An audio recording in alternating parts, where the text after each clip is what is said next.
Chapter 5 Advice from a Caterpillar. The caterpillar and Alice looked at each other for some time in silence. At last the caterpillar took the hookah out of its mouth and addressed her in a languid, sleepy voice. "Who are you?" said the caterpillar. This was not an encouraging opening for a conversation. Alice replied rather shyly, I hardly know, sir. Just at present. At least I knew who I was when I got up this morning, but I think I must have been changed several times since then." "What do you mean by that?" said the caterpillar sternly. "Explain yourself." "I can't explain myself, I'm afraid, sir," said Alice, "because I'm not myself, you see." "I don't see," said the caterpillar. "I'm afraid I can't put it more clearly," Alice replied very politely, "for I can't understand it myself to begin with, and being so many different sizes today is very confusing." "It isn't," said the caterpillar. "Well, perhaps you haven't found it so yet," said Alice, "but when you have to turn into a chrysalis you will some day, you know, and then after that into a butterfly. I should think you'll feel it a little queer, won't you?" "Not a bit," said the caterpillar. "Well, perhaps your feelings may be different," said Alice. "All I know is it would feel very queer to me." "You!" said the caterpillar contemptuously. "Who are you?" Which brought them back again to the beginning of the conversation. Alice felt a little irritated at the caterpillar's making such very short remarks, and she drew herself up and said very gravely, "I think you ought to tell me who you are first." "Why?" said the caterpillar. Here was another puzzling question, and as Alice could not think of any good reason, and as the caterpillar seemed to be in a very unpleasant state of mind, she turned away. "Come back," the caterpillar called after her. "I've something important to say." This sounded promising, certainly. Alice turned and came back again. "Keep your temper," said the caterpillar. "Is that all?" said Alice, swallowing down her anger as well as she could. "No," said the caterpillar. Alice thought she might as well wait, as she had nothing else to do, and perhaps after all it might tell her something worth hearing. For some minutes it puffed away without speaking, but at last it unfolded its arms, took the hookah out of its mouth again, and said, "So you think you're changed, do you?" "I'm afraid I am, sir," said Alice. "I can't remember things as I used, and I don't keep the same size for 10 minutes together." "Can't remember what things?" said the caterpillar. "Well, I've tried to say, 'How doth the little busy bee,' but it all came out different," Alice replied in a very melancholy tone. "Repeat, 'You are old, Father William,'" said the caterpillar. Alice folded her hands and began.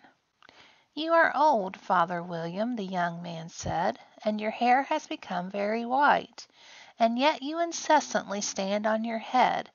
Do you think at your age it is right?" "In my youth," Father William replied to his son, "I feared it might injure the brain, but now that I am perfectly sure I have none, why I do it again and again." "You are old," said the youth, as I've mentioned before, "and have grown most uncomfortably fat. Yet you turned a back somersault in at the door. Pray, what is the reason of that?" "In my youth," said the sage, as he shook his gray locks, "I kept all my limbs very supple. By the use of this ointment 1 shilling a box. Allow me to sell you a couple?" "You are old," said the youth, "and your jaws are too weak for anything tougher than suet. Yet you finished the goose with the bones and the beak. Pray, how did you manage to do it?"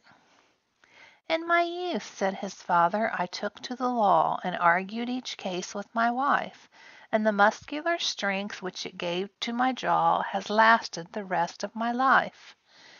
"You are old," said the youth. "One would hardly suppose that your eye was as steady as ever.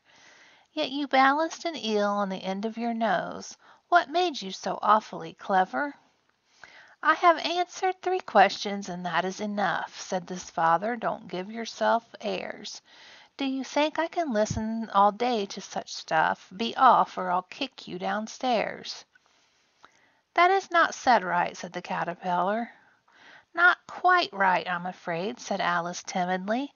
"Some of the words have got altered." "It is wrong from the beginning to the end," said the Caterpillar decidedly, and there was silence for some minutes. The Caterpillar the Caterpillar was the first to speak. "What size do you want to be?" it asked. "Oh, I'm not particular as to size," Alice hastily replied. "Only one doesn't like changing so often, you know." "I don't know," said the Caterpillar.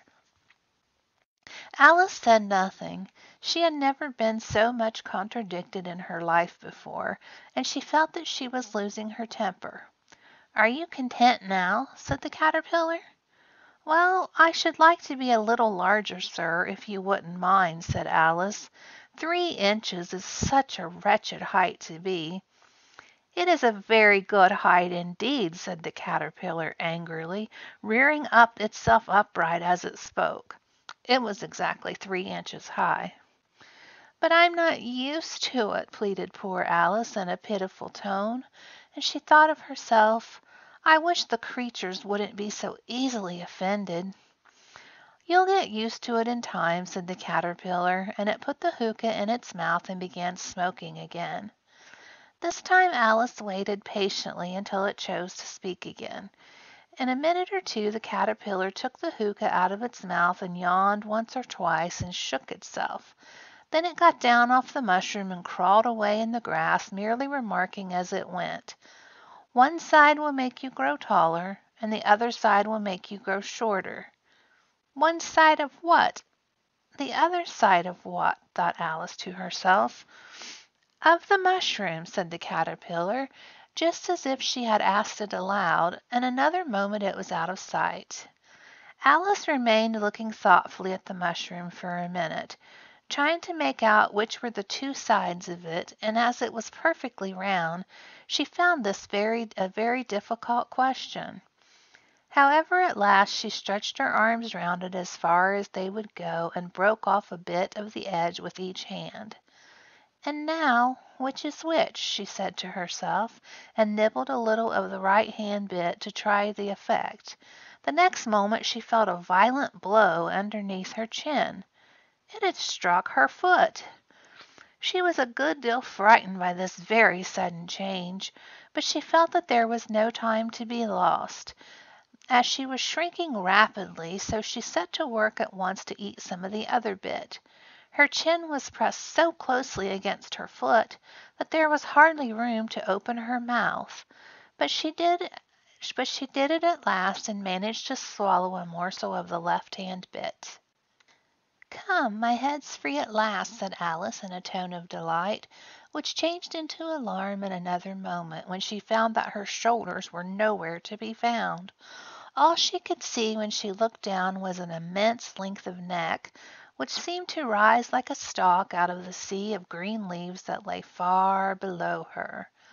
"What can all that green stuff be?" said Alice, "and where have my shoulders got to? And oh, my poor hands, how is it I can't see you?" She was moving them about as she spoke, but no result seemed to follow except a little shaking among the distant green leaves. As there seemed to be no chance of getting her hands up to her head, she tried to get her head down to them, and was delighted to find that her neck would bend about as easily in any direction like a serpent. She had just succeeded in curving it down into a graceful zigzag, and was going to dive in among the leaves, which she found to be nothing but the tops of the trees under which she had been wandering, when a sharp hiss made her draw back in a hurry. A large pigeon had flown into her face and was beating her violently with its wings. "Serpent!" screamed the pigeon. "I'm not a serpent," said Alice indignantly. "Leave me alone." "Serpent, I say again," repeated the pigeon, but in a more subdued tone, and added with a kind of sob, "I've tried every way, and nothing seems to suit them." "I haven't the least idea what you're talking about," said Alice. "I've tried the roots of trees, I've tried banks, I've tried hedges," the pigeon went on, without attending to her. "But those serpents, there's no pleasing them." Alice was more and more puzzled, but she thought there was no use in saying anything more until the pigeon had finished. "As if it wasn't trouble enough hatching the eggs," said the pigeon, "but I must be on the lookout for serpents night and day. Why, I haven't had a wink of sleep these last 3 weeks." "I'm very sorry you've been annoyed," said Alice, who was beginning to see its meaning. "And just as I'd taken the highest tree in the wood," continued the pigeon, raising its voice to a shriek, "and just as I was thinking I should be free of them at last, they must needs come wriggling down from the sky. Ugh! Serpent! But I'm not a serpent, I tell you," said Alice. I'm a "Well, what are you?" said the pigeon. "I can see you're trying to invent something." I I'm a little girl," said Alice rather doubtingly, as she remembered the number of changes she had gone through the day. "A very likely story indeed," said the pigeon, in the tone of deepest contempt. "I've seen a good many little girls in my time, but never one with such a neck as that. No, no, you're a serpent, and there's no use denying it. I suppose you'll be telling me next that you never tasted an egg." "I have tasted eggs, certainly," said Alice, who was a very truthful child. "But little girls eat eggs quite as much as serpents do, you know."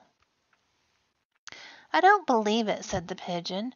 "But if they do, why then they're a kind of serpent, that's all I can say." This was such a new idea to Alice that she was quite silent for a moment or two, which gave the pigeon the opportunity of adding, "You're looking for eggs. I know that well enough. And what does it matter to me whether you're a little girl or a serpent?" "It matters a good deal to me," said Alice hastily. "But I'm not looking for eggs as it happens, and if I was I shouldn't want yours. I don't like them raw." "Well, be off then," said the pigeon in a sulky tone, and it settled down again into its nest. Alice crouched down among the trees as well as she could, for her neck kept getting entangled among the branches, and every now and then she had to stop and untwist it. After a while she remembered that she still held the pieces of mushroom in her hands, and she set to work very carefully, nibbling first at one, then at the other, and growing sometimes taller and sometimes shorter, until she had succeeded in bringing herself down to her usual size. It was so long since she had been anything near the right size that it felt quite strange at first, but she got used to it in a few minutes and began talking to herself as usual. "Come, there's half my plan done now. How puzzling all these changes are! I'm never sure what I'm going to be from one minute to the next. However, I've gotten back to my right size. The next thing is to get into that beautiful garden. How is that to be done, I wonder?" As she said this, she came suddenly upon an open place with a little house on it about 4 feet high. "Whoever lives there," thought Alice, "it'll never do to come upon them this size. Why, I should frighten them out of their wits." So she began nibbling at the right-hand bit again, and did not venture to go near the house until she had brought herself down to 9 inches high. That brings us to the end of Chapter 5. Please join me back again here tomorrow for Chapter 6, Pig and Pepper. Thank you so much for listening.